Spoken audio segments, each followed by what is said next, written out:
Bonjour chers amis, c'est Cyril de Lille.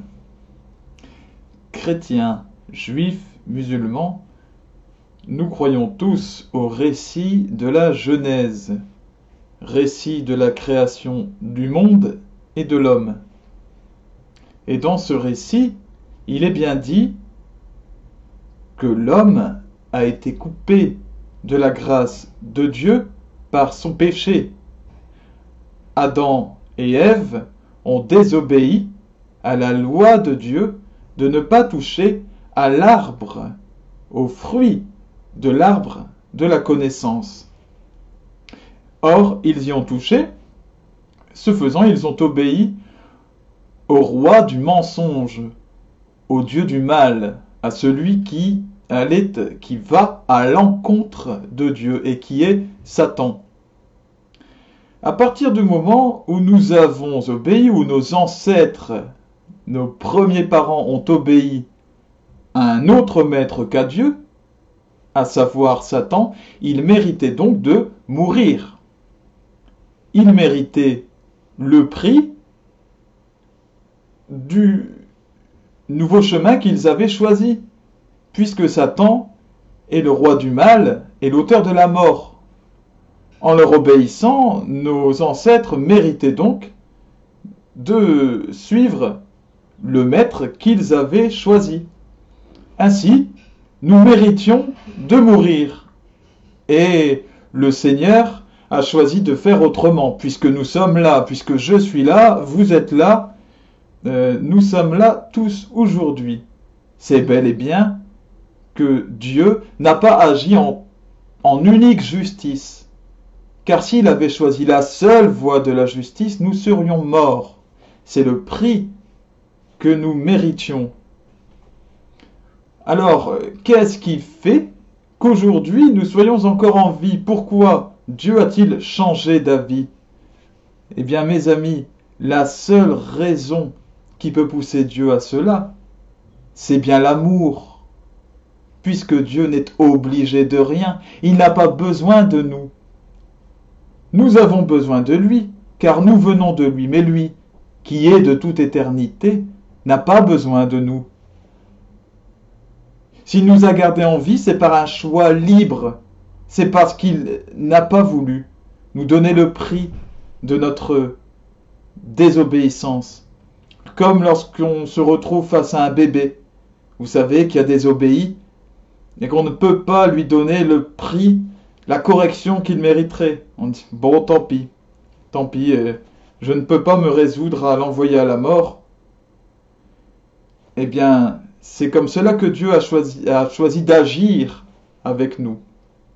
Or, Dieu, qui est la justice même, le juste par excellence, attend évidemment de ceux qu'il aime qu'ils s'aiment entre eux.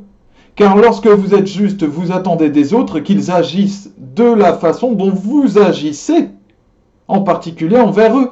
En tant que père de famille, si vous êtes dur envers vos enfants, si vous considérez que si votre enfant crie sur son frère, il mérite 2 coups de bâton, eh bien vous espérez que vos enfants auront la même notion de justice en grandissant, et puis qu'eux aussi diront, ça mérite 2 coups de bâton. Voyez-vous? Eh bien, Dieu, qui est toute justice, puisqu'il nous aime, il attend que nous nous aimions entre nous, et non pas que nous fassions le contraire, que nous ayons de la haine. C'est bien pour cela qu'il dit que c'est à ça qu'il nous reconnaîtra, à l'amour que nous nous porterons les uns aux autres. Qu'y a-t-il d'étonnant, à partir du moment où Dieu nous aime à ce point de nous avoir gardé la vie, qu'il ait pu venir en un homme dans une chair humaine pour nous montrer la voie et prendre sur lui le poids de tout ce péché, de toute cette mort que nous méritions, parce que la justice devait quand même avoir lieu, puisque Dieu est le juste. Il fallait qu'un homme prenne cela sur lui, mais cet homme ne pouvait pas être n'importe quel homme. Ainsi ce fut Dieu en homme, qui par amour pour nous sauver la vie, a pris sur lui le poids du péché et de l'obéissance à Satan. À partir de là, il a demandé, en tant que Jésus-Christ, que nous nous aimions les uns les autres, que nous aimions Dieu de tout notre cœur et que nous nous aimions les uns les autres, puisque lui-même a agi comme cela et agit toujours comme cela. Car s'il ne nous aimait pas aujourd'hui, nous n'existerions plus. Or, nous existons jour après jour, c'est qu'il nous aime infiniment. Dieu nous aime tous, même ceux qui font le mal, même les pécheurs, et nous sommes tous pécheurs. Et même ceux qui le refusent et ceux qui l'insultent, il continue à les aimer. Et lui seul décide du moment où ces gens doivent mourir, de quelle façon ces gens seront jugés. Ainsi nous ne devons haïr personne. Nous ne devons pas développer de haine pour quiconque. Car Dieu n'agit pas avec haine. Il juge selon la loi d'amour. Nous ne devons pas haïr ceux qui nous persécutent, nous ne devons pas haïr ceux qui ont de la haine pour nous, parce que la haine vient de Satan et de la mort. Si vous détestez celui qui vous a fait du mal, si vous décidez de renvoyer à celui qui vous a fait du mal le même mal, ce n'est pas en vertu d'une loi d'amour.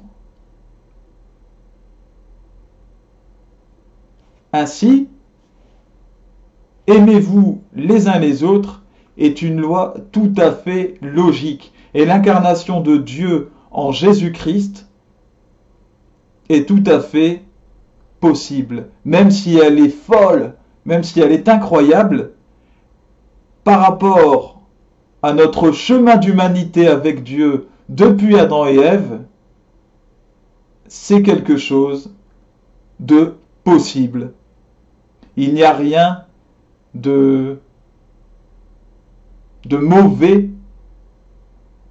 et il n'y a aucun blasphème dans le fait de croire donc que Jésus-Christ soit Dieu.